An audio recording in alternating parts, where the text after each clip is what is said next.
Élu, l'ennemi a étudié votre voix, attendant que vous parliez pour qu'il puisse tordre vos mots en armes contre vous. Je suis Gabriel Laurent, serviteur du Dieu Très-Haut, et le ciel m'a donné une parole directe pour ce moment de votre parcours. Votre silence n'est pas une faiblesse, c'est une guerre. Cessez d'essayer de vous défendre dès maintenant. Vous n'êtes pas ici par accident. Ce qui arrive dans ce message révélera exactement pourquoi Dieu a placé une retenue divine sur votre langue et comment cette saison de silence vous positionne pour une victoire que l'ennemi ne peut pas toucher. Mais d'abord, voici ce que vous devez comprendre. Chaque mot que vous avez retenu a accumulé une pression spirituelle qui est sur le point d'exploser en une percée. Appuyez sur le bouton « J'aime » pour déclarer « Je suis prêt à recevoir ce message divin ». Cela ne prend qu'une seconde, mais aide à répandre cette parole à des milliers d'autres élus qui en ont besoin dès maintenant.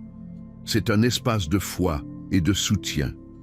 Partagez ce qui est sur votre cœur aujourd'hui et prenez un moment pour bénir quelqu'un d'autre avec des paroles d'espoir.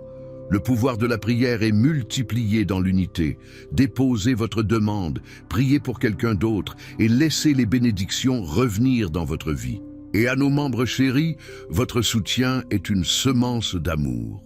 Que le Seigneur l'arrose de paix, de but et de réponses puissantes à la prière. Vous êtes-vous déjà retrouvé pris dans un moment où chaque fibre de votre être, chaque impulsion instinctive, vous criait de parler, de défendre votre cœur, de laver votre nom, de rétablir les faits dans un monde qui semblait déterminé à vous méprendre, à déformer vos intentions, ou même à vous accuser carrément à tort? C'est une sensation étrange, presque troublante, n'est-ce pas? Une profonde lutte interne commence, une douleur lancinante dans votre âme, alors que votre esprit ressent une retenue douce mais indéniable, comme si le ciel lui-même s'était penché avec une main aimante et puissante pour retenir votre langue, pour stabiliser votre voix, pour apaiser la marée montante des mots. Nous sommes si souvent conditionnés, dès les premiers instants de nos vies, à croire que notre pouvoir réside dans notre voix, dans notre capacité à articuler notre vérité, à défendre notre cause, à repousser l'injustice avec des mots éloquents et des répliques acérées. Nous vivons dans un monde qui valorise l'affirmation vocale, qui exige que nous disions notre vérité à chaque tournant, craignant que le silence n'équivaille à la faiblesse ou même à la complicité.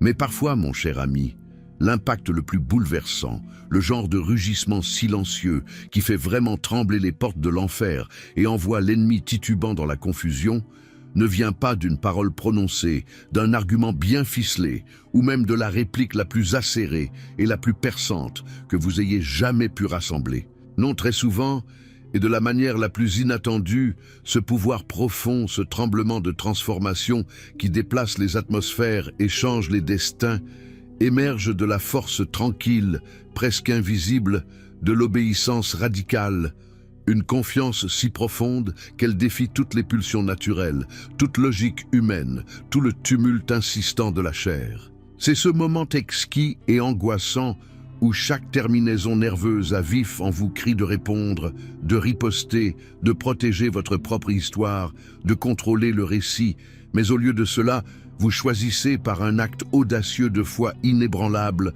de confier entièrement ce récit à celui qui détient véritablement toute vérité, qui voit chaque recoin caché de votre cœur et qui connaît la fin depuis le début. C'est, dans sa forme la plus pure, une déclaration sacrée que votre justification, votre défense, votre acquittement appartiennent à une autorité supérieure, bien plus capable et juste que votre propre voix ne pourrait jamais l'être. C'est un acte de confiance profonde, comme placer une précieuse et fragile graine dans la terre riche et sombre, sachant que ce n'est que dans l'immobilité qu'elle peut vraiment grandir.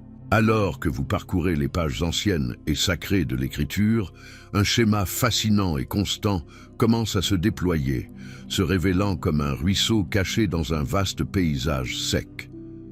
C'est un courant qui coule sous la surface, nourrissant les récits les plus profonds. Vous commencez à remarquer que les individus les plus clairement marqués pour une destinée divine, ceux choisis pour des desseins époustouflants qui façonnent l'univers, ont si souvent été confrontés à un commandement inattendu, presque paradoxal, de simplement garder le silence. Cette directive, qu'elle soit chuchotée directement dans leur cœur, comme une impulsion interne et consciente ou subtilement tissée dans le tissu rude de leurs circonstances, était particulièrement prononcée lorsqu'ils faisaient face à la chaleur brûlante d'une attaque intense, à une représentation déformée, cruelle, ou à un profond malentendu. C'est une vérité profondément contre-intuitive, n'est-ce pas, dans notre monde moderne où chaque plateforme nous crie de utiliser notre voix, de dire notre vérité et de nous défendre à chaque tournant, d'engager chaque bataille, de ne laisser aucune accusation sans réponse. Pourtant, maintes et maintes fois, les voix de Dieu se révèlent merveilleusement et mystérieusement différentes des nôtres. Ces méthodes transcendent souvent notre logique humaine, contournent notre raisonnement frénétique, nous menant sur des chemins moins fréquentés, des chemins de soumission tranquille qui mènent finalement à une victoire plus profonde, plus durable et plus solide que nos propres efforts frénétiques et charnels n'auraient jamais pu atteindre. Ce paradoxe divin nous invite à faire une pause, à écouter non seulement avec nos oreilles, mais avec nos esprits, et à faire confiance qu'il existe une sagesse bien plus grande que la nôtre, une main souveraine nous guidant doucement, même lorsque le silence semble assourdissant, lourd et rempli de questions sans réponse. C'est dans cette profonde immobilité que les vérités les plus profondes émergent souvent, comme des étoiles apparaissant dans la nuit la plus sombre. Imaginez simplement Jésus, le créateur même du cosmos, la parole vivante faite chair, se tenant là devant Pilate. Pouvez-vous vraiment imaginer le chaos de cette scène? L'air épais d'accusations amères, lourd de la puanteur de l'injustice, les hurlements bruts et gutturaux de la foule réclamant du sang, sa mort. La poussière tourbillonnait sous le chaud soleil galiléen, illuminée par les regards venimeux de ses accusateurs, la salive volant de leurs lèvres alors qu'ils lançaient leurs mensonges. Lui, la parole vivante, possédait tout le pouvoir de l'univers. Chaque atome, chaque étoile, chaque galaxie était à son commandement. Il aurait pu invoquer des légions et des légions d'anges incandescents, une armée flamboyante par une simple pensée, un simple scintillement de volonté divine. Il aurait pu simplement prononcer un mot souverain, bouleversant la terre, et chaque accusateur aurait été réduit au silence.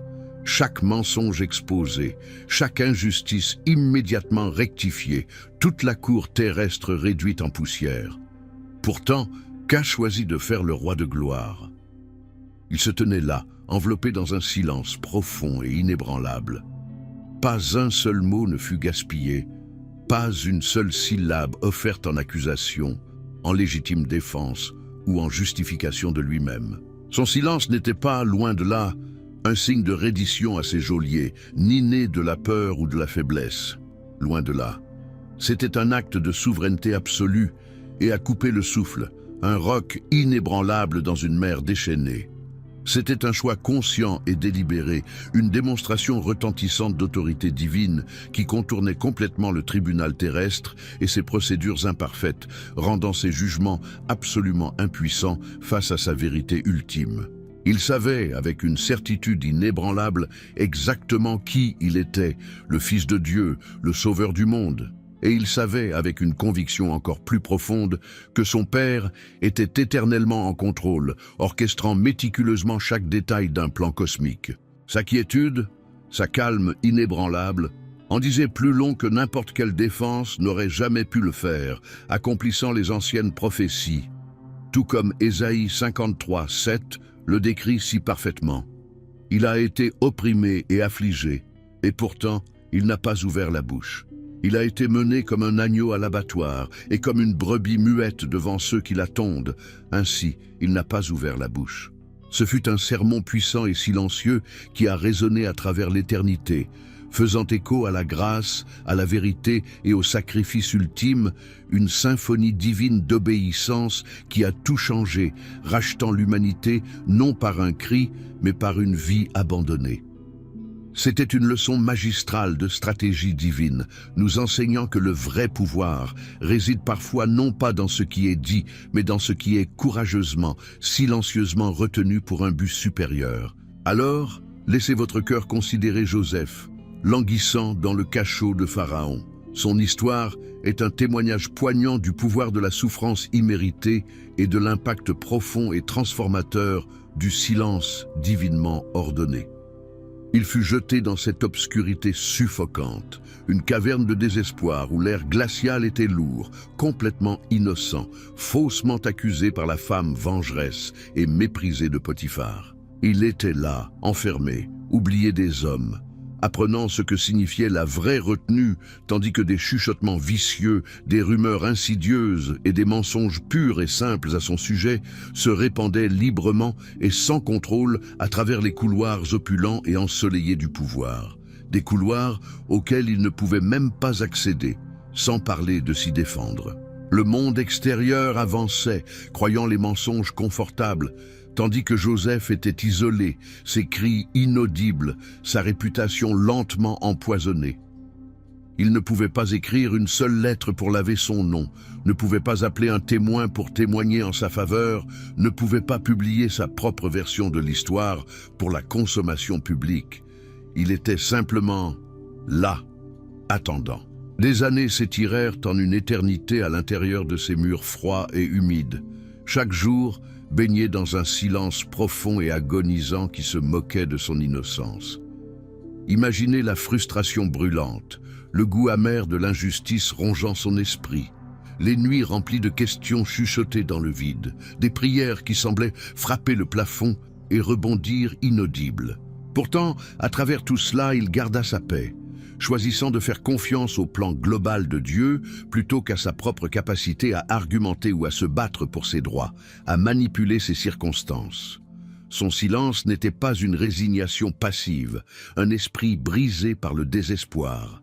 C'était un acte actif et puissant de construction de caractère, une profonde leçon de patience, d'endurance et de foi inébranlable. C'est dans ce creuset de souffrances silencieuses, dans cette université de la gouvernance divine, que Dieu le préparait méticuleusement, forgeant en lui l'immense responsabilité, la sagesse profonde et l'intégrité immaculée qu'il porterait finalement, non seulement pour une famille, mais pour une nation entière. Tel un arbre puissant, enfonçant ses racines profondément dans la terre en saison de sécheresse, la foi de Joseph devint plus forte, plus résiliente, dans le calme invisible. Et qu'en est-il de David, le jeune berger oint roi? Imaginez-le se cachant dans les grottes humides et poussiéreuses d'Engedi, l'air lourd de l'odeur de la terre humide et de la peur, des ombres dansant sur les murs inégaux. Il était un fugitif constant, sa vie une poursuite incessante par un roi, Saül, qui était consumé par une rage paranoïaque et une jalousie amère. Il entendait le venin de Saül, les accusations désespérées et jalouses de Saül se déversant contre lui, le blâmant pour chaque malheur, chaque menace perçue, empoisonnant les esprits du peuple contre l'élu de Dieu.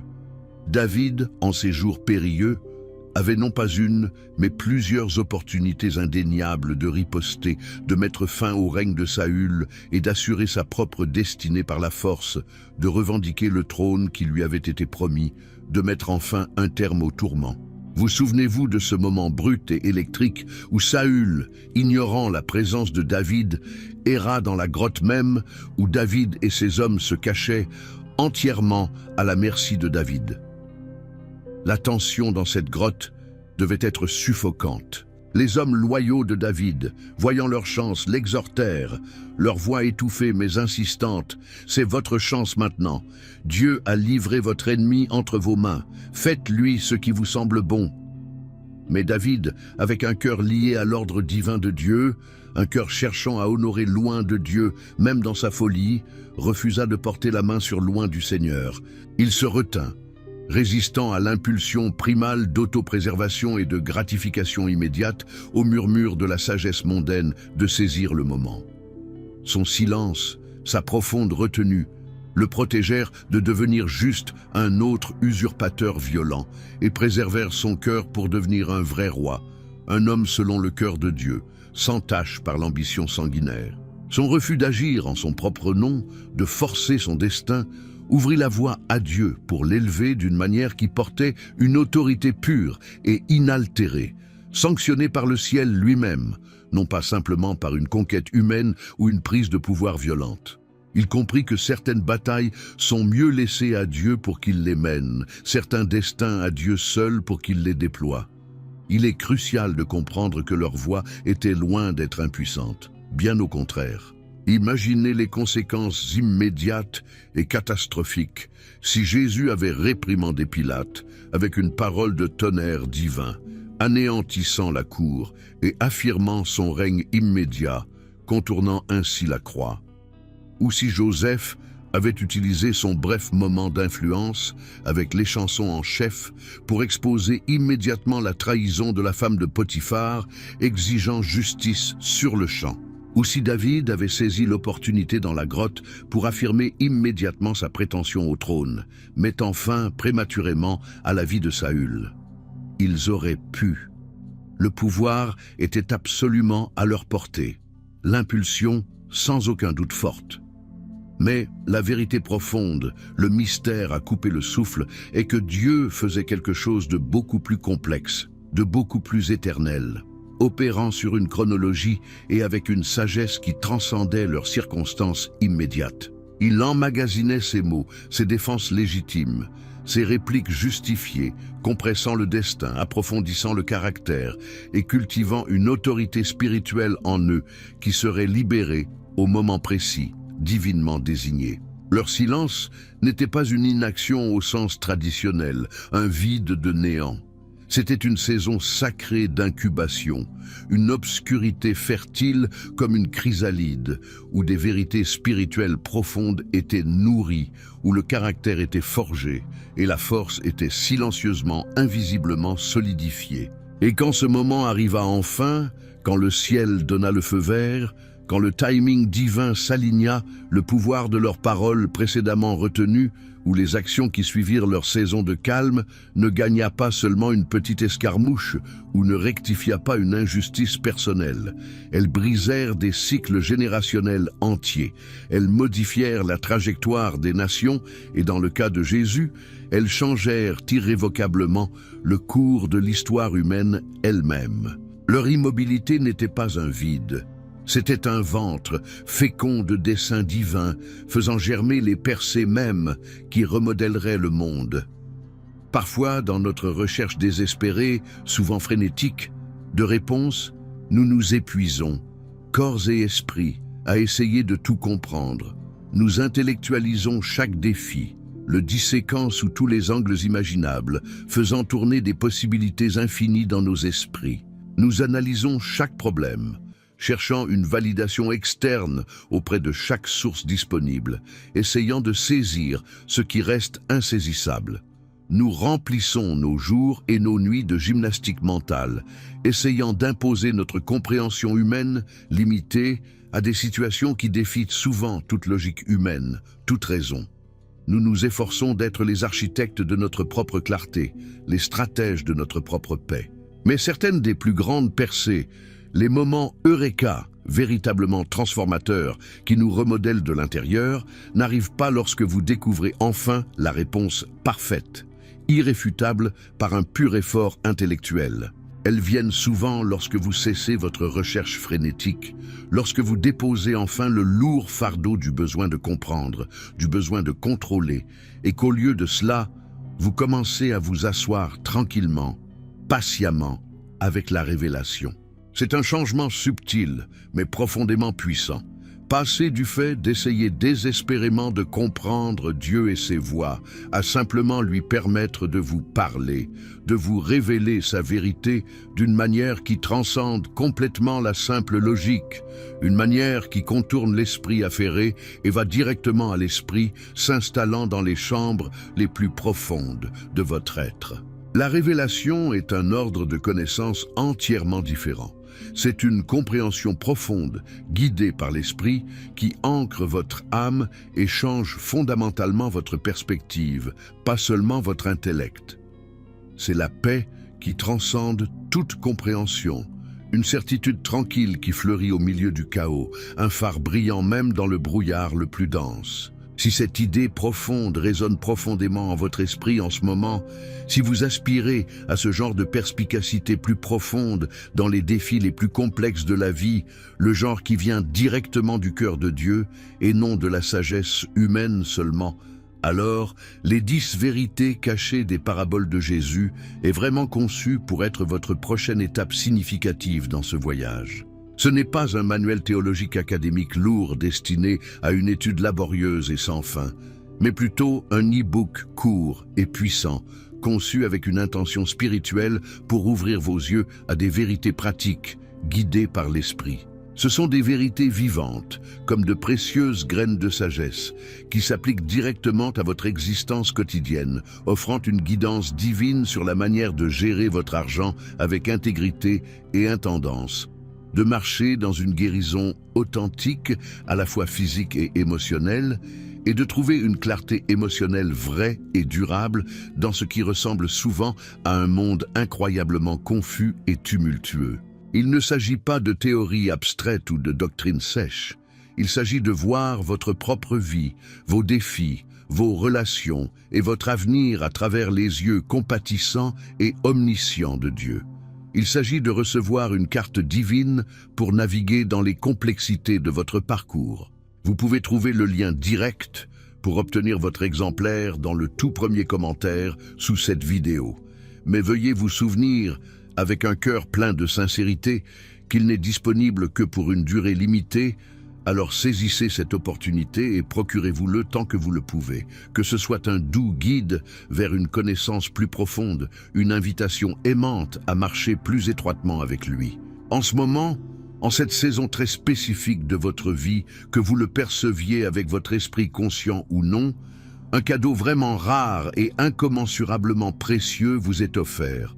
Le don sacré d'une profonde transformation, une métamorphose profonde qui ne peut vraiment se produire que dans l'espace sacré du silence intentionnel. Vous comprenez, peut-être trop intimement, ce que l'on ressent quand la chair prend le dessus, n'est-ce pas? Cette pulsion brute et primale qui exige une défense immédiate, qui aspire à réagir impulsivement, à prouver son point haut et fort et avec emphase, à se justifier sans délai, alimenté par un ego blessé. Cela, mon cher ami, c'est la chair agissant sur l'instinct pur, mue par la peur, propulsée par une fierté blessée, et souvent enracinée dans des insécurités profondes qui murmurent des mensonges d'insuffisance. Mais pendant cette période même, dans ce creuset de silence, dans ce feu purificateur, votre esprit apprend quelque chose d'entièrement différent, quelque chose d'éternellement significatif. Il apprend à discerner les nuances subtiles de la vérité, à faire une pause avant de répondre, à écouter non seulement avec vos oreilles, mais avec votre âme même, à sentir les courants plus profonds et invisibles à l'œuvre dans chaque situation, et à entendre l'instruction tranquille et indubitable du Saint-Esprit. Il ne s'agit pas d'ignorer vos sentiments valides ou de supprimer vos émotions, en prétendant qu'elles n'existent pas. Il s'agit de les reconnaître, de les présenter en toute transparence devant le Seigneur, puis de les abandonner consciemment à une sagesse supérieure et divine, permettant à sa paix, comme un baume apaisant, de perméer tout votre être, calmant la tempête intérieure. Il est absolument crucial que vous ne confondiez jamais cette retenue divine, ce commandement sacré de garder votre paix, avec le rejet ou l'abandon. S'il vous plaît, laissez cette vérité s'installer profondément dans votre esprit, s'ancrer dans votre âme et chasser tout murmure de doute. Dieu ne vous ignore pas et il ne permet pas non plus passivement que l'injustice se poursuive sans contrôle, comme s'il était un observateur indifférent, distant et insouciant. Loin de là, il montre activement, puissamment et stratégiquement à l'ennemi quelque chose d'absolument profond à travers votre force tranquille, à travers votre confiance inébranlable.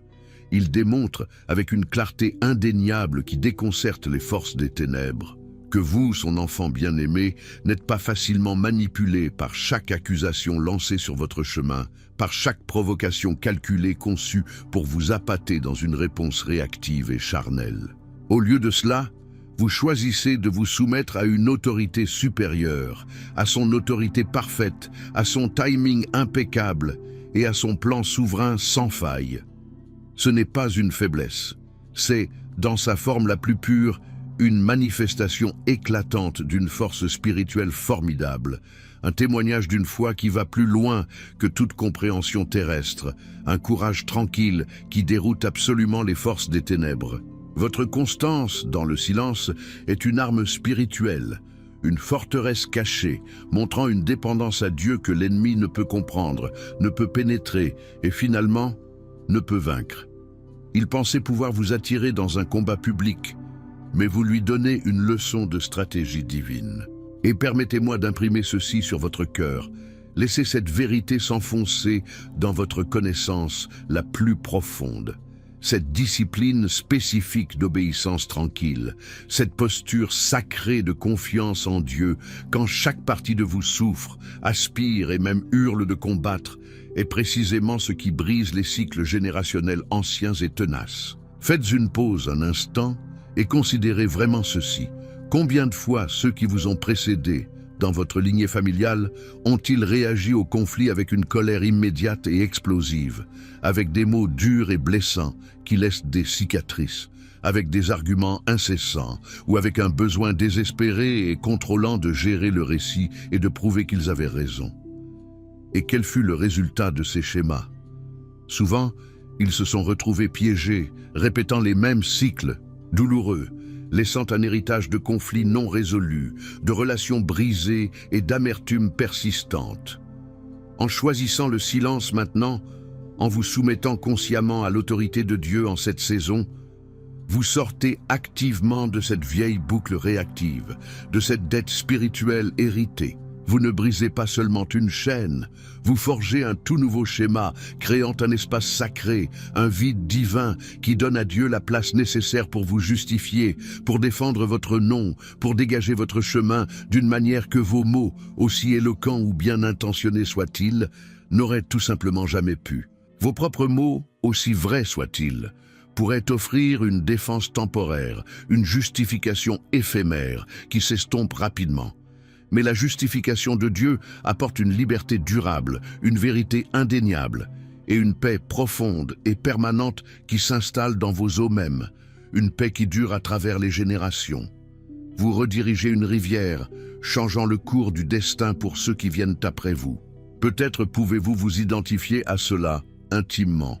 Il y a un vieux schéma usé, tissé dans le tissu même de votre vie, un réglage par défaut, une réponse presque automatique, où vous avez constamment essayé de dépasser l'opposition par l'argument, de prouver votre point, de clarifier votre vérité. Vous avez dépensé tant d'énergie précieuse, tant de bandes passantes émotionnelles, vous épuisant physiquement et spirituellement à essayer de prouver ce que seul Dieu peut vraiment valider. Vous avez essayé de gagner des batailles que dans sa sagesse parfaite, Dieu avait l'intention de combattre pour vous. Et ce qui est souvent arrivé maintes et maintes fois, chaque fois que vous vous êtes courageusement, mais à tort, jeté pour vous défendre, pour expliquer vos actions, pour prouver votre innocence ou articuler votre perspective, l'ennemi, étant le manipulateur astucieux et maître qu'il est, a pris votre vérité sincère et ressentie du cœur, l'a suffisamment tordue, l'a corrompue avec un poison subtil, puis l'a transformée en une attaque toute nouvelle, encore plus insidieuse et contre vous.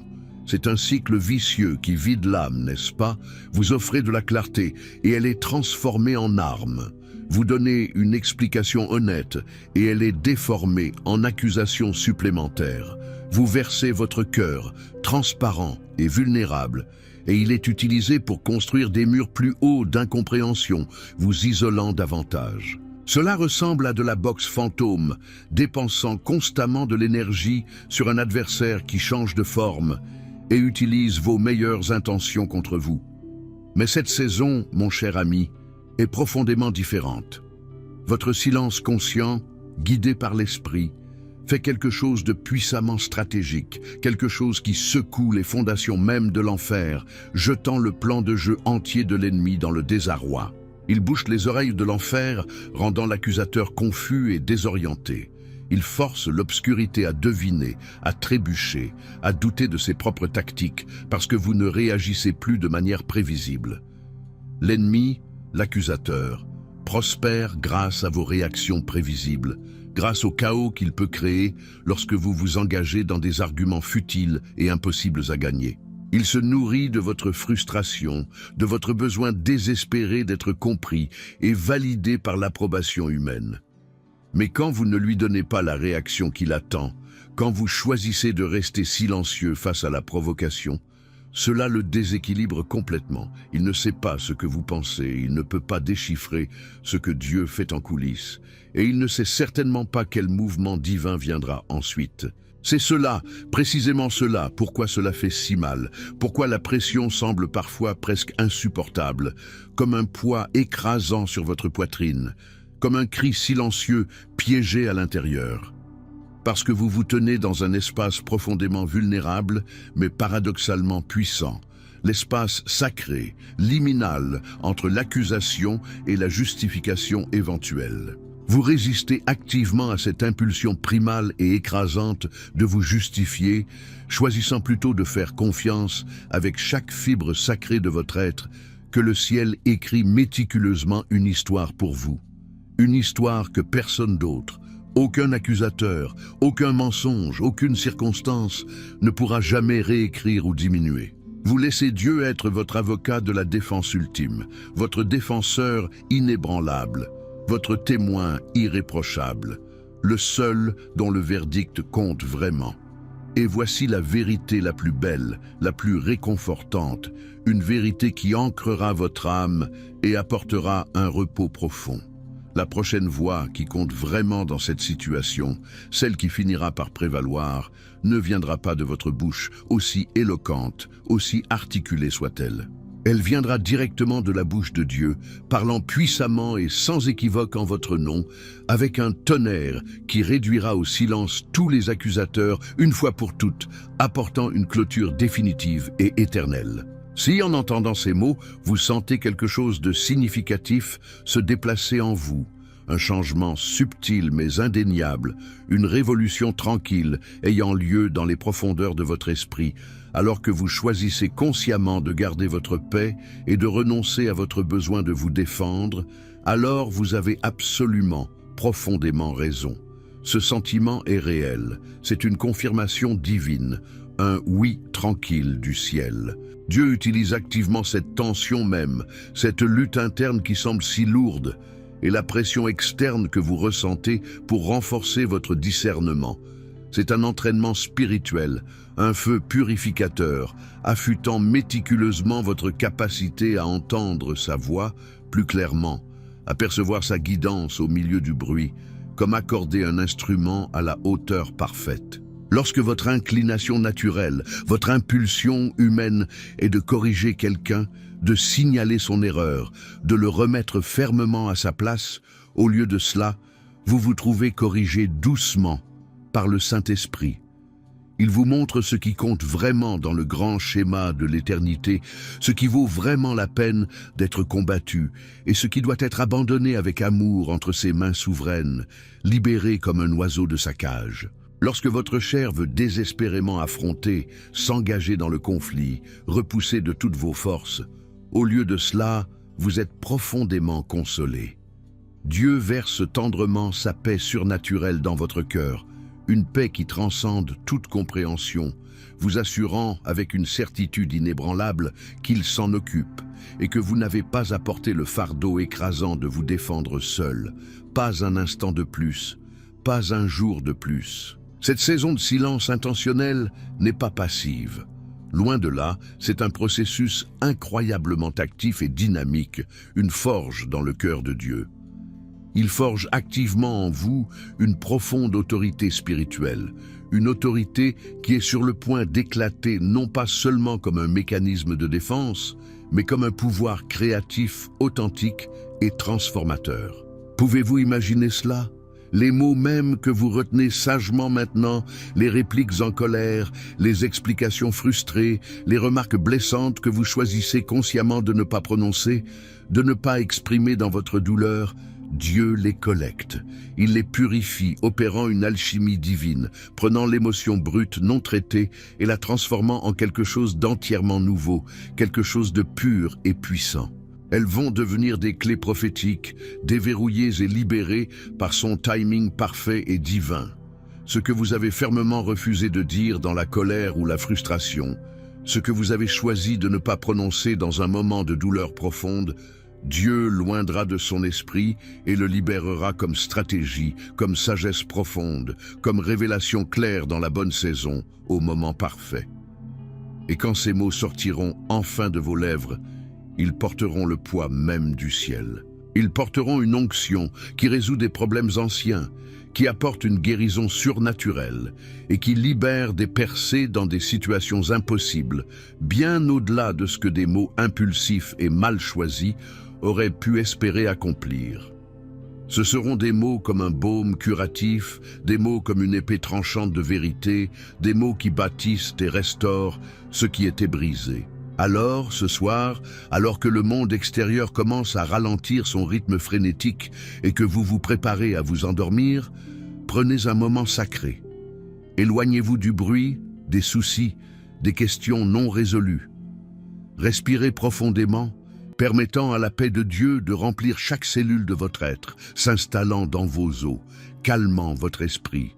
Et puis, avec un cœur ouvert et un esprit confiant, dites cette prière à voix haute, laissant les mots s'enfoncer profondément dans le sol de votre esprit, ancrant votre âme dans sa vérité, en faisant une déclaration vivante « Je libère toute peur, je libère tout doute, j'entre pleinement dans mon dessein divin, le chemin que tu as ordonné pour moi, et je crois, avec une foi inébranlable et radicale, que mon miracle est déjà en route. Il se déroule en ce moment même dans ce silence profond et sacré. Croyez cela avec chaque fibre de votre être, car c'est vrai. Si cette parole, ce message, a vraiment atteint les profondeurs de votre être, s'il a résonné avec quelque chose de tendre et de vrai dans votre cœur, s'il vous plaît, ne le gardez pas pour vous. Partagez-le avec un cœur ouvert, avec quelqu'un qui, vous le savez, a désespérément besoin de l'entendre. Quelqu'un qui lutte en ce moment avec cette impulsion accablante de parler quand le silence est, en fait, le chemin vers sa plus grande percée, sa guérison la plus profonde. Que Dieu multiplie cette percée, non seulement dans votre vie, mais aussi dans la leur, créant un effet d'entraînement divin de paix et de transformation. Et sachez ceci, avec une certitude absolue, comme une vérité fondamentale pour votre âme. Quand le moment viendra enfin, quand Dieu vous donnera le feu vert indubitable, le moment où il vous appellera à parler, laissez vos mots, forgés dans cette saison de confiance tranquille, porter le poids profond et transformateur du ciel lui-même. Ce seront des mots de puissance, des mots de dessein, et des mots imprégnés d'une autorité divine et indéniable qui changeront tout.